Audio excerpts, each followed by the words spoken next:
यवतमाळहून सोलापुरात आलेला वाघ पुन्हा ऍक्टिव्ह झालाय।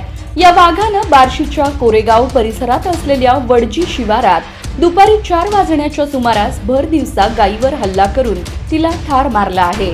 या धक्कादायक घटनेमुळे परिसरातील शेतकऱ्यांमध्ये भीतीचं वातावरण निर्माण झालं आहे। शेतकरी नरहरी जाधवर हे आपली जनावरे चारण्यासाठी तलावाजवळील शेतात गेले होते। त्यांच्या सोबत आणखी 5 जनावरे होती। याच वेळी दबा धरून बसलेल्या वाघानं अचानक हल्ला करत एका गायीला ठार केलं।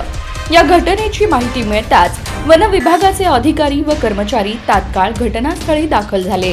त्यांनी घटनास्थळाची पाहणी करून ट्रॅप कॅमेरे बसविले आहेत। वन विभागाच्या माहितीनुसार मागील 15 दिवसांपासून वाघाने कोणतीही शिकार केलेली नव्हती। तसंच ट्रॅप कॅमेऱ्यातही वाघाचा वावर दिसून आलेला नव्हता।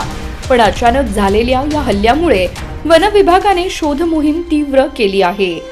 दरम्यान या भागात महिनाभरापूर्वी शेतकरी कृष्णा जाधवर यांच्या बैलावर वाघाने हल्ला केला होता। सतत होणाऱ्या या हल्ल्यांमुळे वडजी व परिसरातील शेतकरी भयभीत झाले आहेत।